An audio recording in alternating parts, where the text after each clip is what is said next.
Tengan muy buenas noches todos. Mi nombre es Ariana Alejandro Heredia, integrante del grupo número 3, el cual nos encargaremos de exponer los supuestos excluidos del ámbito de aplicación de la Ley de Contrataciones con el Estado 30.22.5. En el Perú, durante los años 90, no existía un órgano regulador encargado de la supervisión de las contrataciones con el Estado, y es precisamente a través de la Ley 26.850 que se crea el CONSODE, más conocido actualmente como el OCE.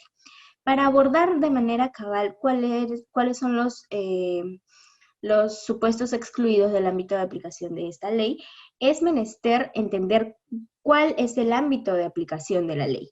Es por eso que, como regla general, esta ley tiene o señala que son todas las entidades administrativas las que se encuentran obligadas a ajustar sus procedimientos y actuaciones a lo establecido por la Ley 30.22.5.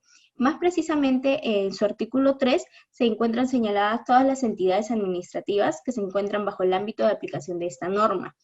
Este artículo número 3 toma en cuenta dos criterios. El primero es el criterio subjetivo, que está referido a los órganos y organismos que se encuentran obligados a ajustar sus actuaciones a lo establecido por dicha norma. Y lo segundo es un criterio objetivo, referidas a las contrataciones que no se encuentran bajo un ámbito de aplicación de la normativa ya señalada. Es decir, existen disposiciones por las cuales se puede dar la inaplicación de la regulación de la normativa ya señalada, aunque se cumplan los requisitos establecidos en el artículo 3. De esta manera, el artículo 4 señalan los siguientes supuestos. El primer supuesto son los contratos bancarios o financieros que provienen de un servicio financiero, lo que incluye a todos los servicios accesorios o auxiliares a un servicio de naturaleza financiera, salvo la contratación de seguros y el arrendamiento financiero, distintos a aquel que se regula en la Ley 28.563 o la norma que lo sustituye. Bueno, al respecto,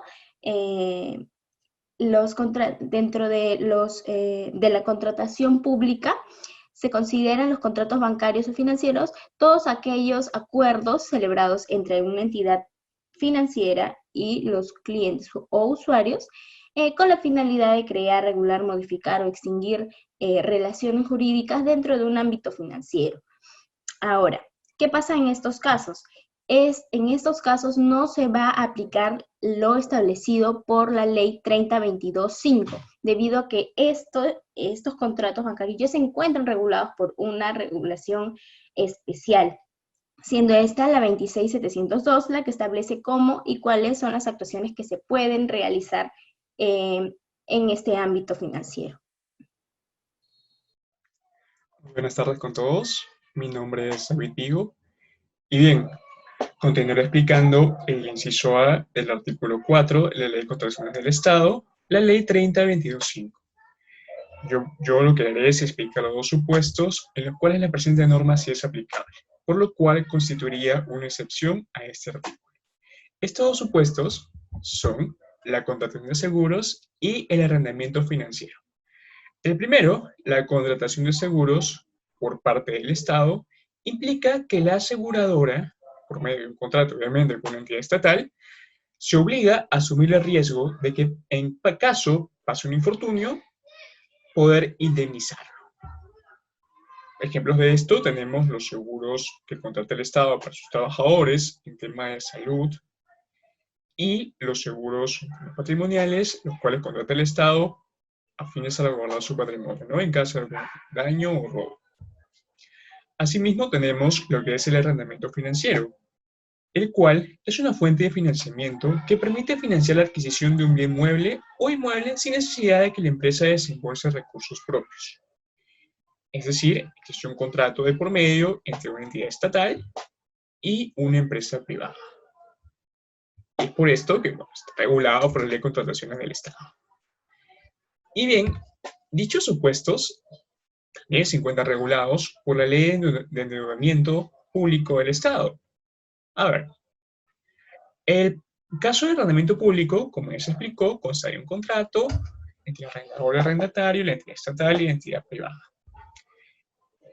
El objetivo de la Ley de Contratación del Estado es regular la contratación por parte del gobierno nacional en los procesos de promoción de la inversión privada y concesiones, así como las deudas contraídas y los pagos correspondientes a los organismos financieros internacionales.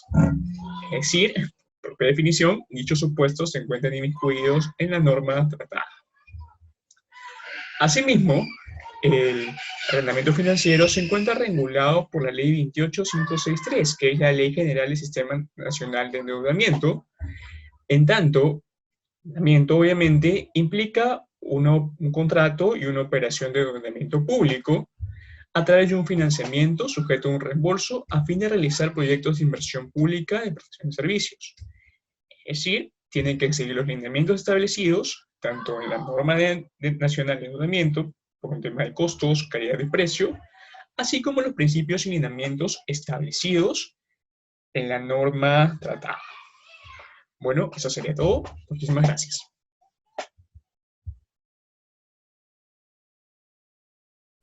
Buenas tardes, Merely Luján, continuando con la exposición con respecto a la exclusión del inciso B en el ámbito de aplicación de la Ley de Contrataciones con el Estado. Básicamente, estas contrataciones excluidas van a ser aquellas que realicen los órganos del Servicio Exterior de la República exclusivamente para su funcionamiento y gestión fuera del territorio nacional. Estos órganos van a ser embajadas, representaciones permanentes ante organismos internacionales, oficinas consulares y oficinas comerciales del Perú en el exterior, ello determinado por el ROF del Ministerio de Relaciones Exteriores. Este mismo cuerpo normativo también va a determinar las funciones de estos órganos en su capítulo 10 de los artículos 136 a 140 y posteriormente en el reglamento de la Administración de Asignaciones también va a haber una cuestión de gestión con respecto a organigrama interno, forma de inversión de su presupuesto, etcétera. En base a los requerimientos, a las contrataciones que necesitan realizar por su funcionamiento y por su gestión es que se va a aplicar un criterio de territorialidad. ¿Qué sucede? Que en este tipo de contrataciones siempre existe un orden de prelación. Primero es el proveedor nacional. El proveedor nacional va a estar primero en esta contratación. Sin embargo, ¿qué sucede cuando éste no puede cumplir a cabalidad con lo que se requiere? El órgano se ve en la facultad de poder recurrir a un proveedor no domiciliado, y en el caso de este proveedor no domiciliado solamente va a poder trabar un contrato internacional, y al existir este contrato internacional es que se va a aplicar el criterio de territorialidad como un criterio excluyente en principio, ya que, como podemos observar, cuando se realicen estas contrataciones fuera del territorio nacional, ya no va a estar bajo el ámbito de aplicación de la Ley de Contrataciones con el Estado, y a su vez como una adopción del principio de territorialidad, ya que, como todos sabemos perfectamente, el ámbito de aplicación de nuestras normas siempre va a ser netamente sobre nuestro territorio. Entonces, es una imposibilidad fáctica y jurídica de que nosotros pretendamos que nuestra norma interna se aplique en otro país y en una contratación que se ha dado bajo otros supuestos y bajo otras normas jurídicas de otro ordenamiento. Es en ese sentido de que la territorialidad va a ser el punto de derrotero que va a determinar que estas contrataciones no se encuentren bajo el ámbito de aplicación de la Ley de Contrataciones con el Estado. Espero que haya quedado claro. Muchas gracias.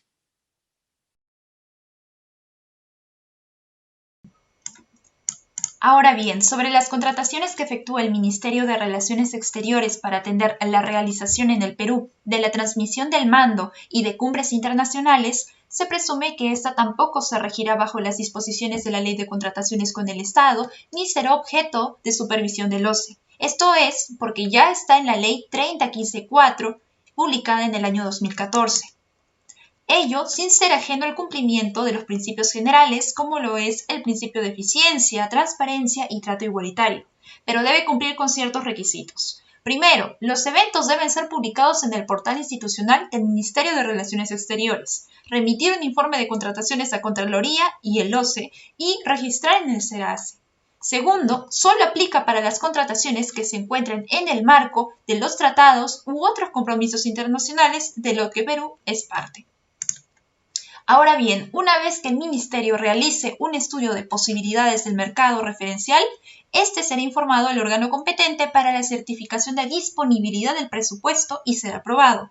Ya realizada la selección directa, se solicitará al proveedor la documentación necesaria. Sin embargo, si se excede en 10 UITs, se tendrá que establecer garantías para su cumplimiento. Como ejemplo tenemos a la octava Cumbre de las Américas realizada en Perú en el año 2018, a cargo de los jefes de Estado, que tuvo como tema principal la gobernabilidad democrática frente a la corrupción. Luego de ello también tenemos a la Cumbre Internacional realizada en Perú en el año 2019, en donde Perú invita a 100 países a hablar respecto a la recuperación de la democracia en Venezuela y la migración masiva y sus efectos en las naciones vecinas. Para que se realicen estos eventos se tomó en cuenta lo establecido en la Ley 30.154 entre el artículo 6 y el artículo 13, quienes señalan que primero, el órgano encargado de las contrataciones del Ministerio de Relaciones Exteriores realizará un requerimiento a este que contendrá la propuesta para que el Ministerio la evalúe.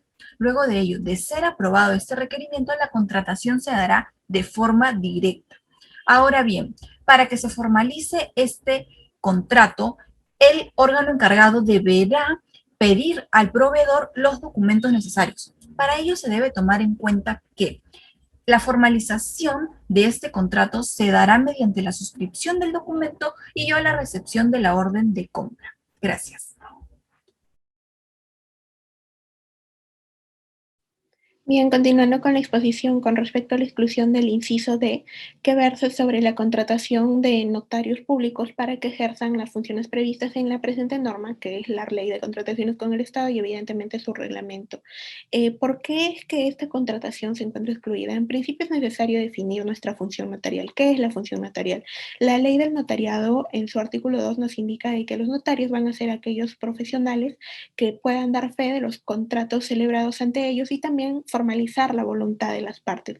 En ese sentido, trasladando estas funciones a la Ley de Contrataciones con el Estado, en su artículo 22 determina que con respecto a las licitudes y concursos públicos, el notario va a participar en el acto público de presentación de propuestas, dando fe de estos actos que se van a desarrollar en su presencia. Entonces, este supuesto de inaplicación ha sido previsto para la contratación de notarios cuando las entidades requieran que estos participen en los procesos de selección. En dicho sentido, y ello se concatena con la sexta disposición complementaria del reglamento, en donde nos indica de que esto se va a extender tanto a obras, servicios en general y consultorías. Entonces, ¿cuál es la razón exacta por la cual no se está excluyendo a este tipo de contrataciones con los notarios? En principio, por una cuestión netamente de practicidad. No vamos a contratar a un notario para que dé fe con respecto a la contratación de otro notario. Sería poco práctico, perdería sentido esta función de dar fe del notario y se haría una cadena que no tendría fin. Entonces, bajo ese supuesto es que el legislador ha dicho, mira, para este tipo de funciones que están previstas en la ley, el notario no tiene por qué estar incluido bajo este tipo de contrataciones porque tendría que cumplir con la misma formalidad que nosotros estamos incluyendo con respecto al notario público. Y eso sería básicamente. Muchas gracias.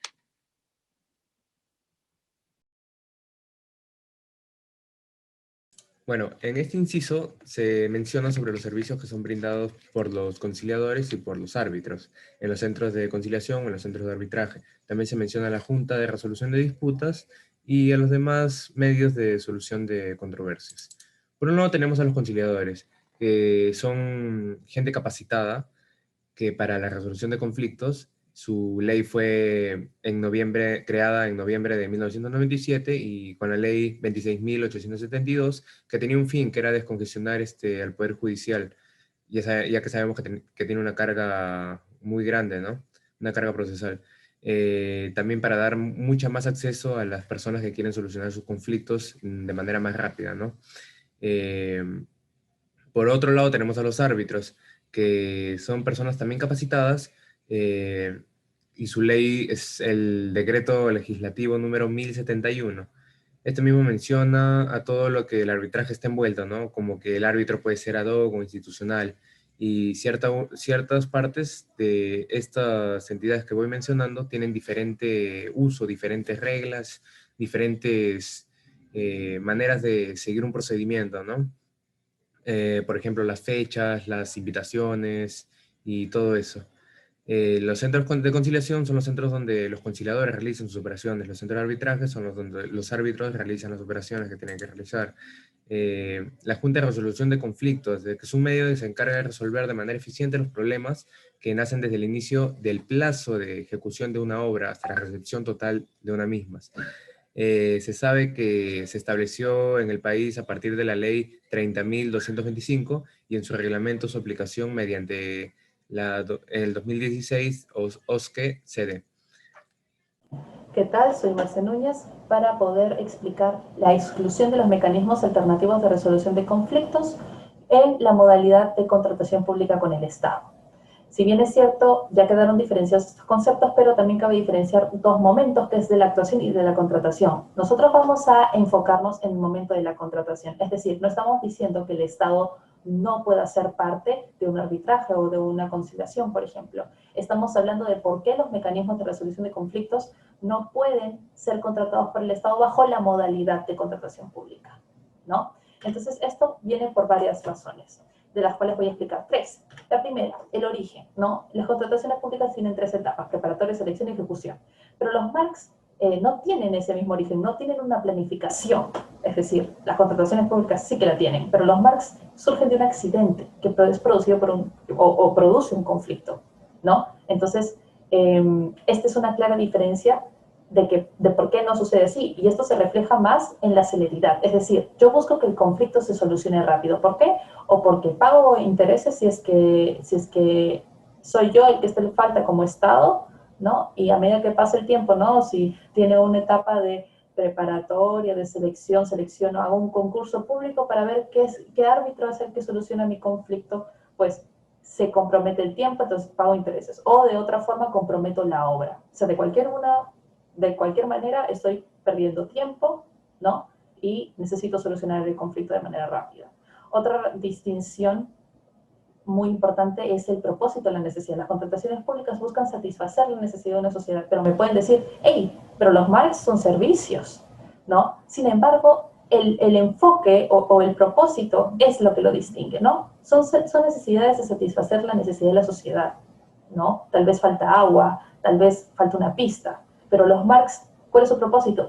Resolver los conflictos suscitados dentro de las contrataciones públicas, ¿no? Y eso sucede en el momento de la ejecución, ¿no? Entonces, aquí tenemos claras distinciones y razones de por qué es que los MARCs no son aplicables en las contrataciones del Estado, a pesar de que incluso dentro de la ley se menciona muchas veces el arbitraje o la conciliación para resolver estos conflictos. Creo que con esta explicación ya queda un poquito más claro el motivo de esta exclusión. Muchas gracias.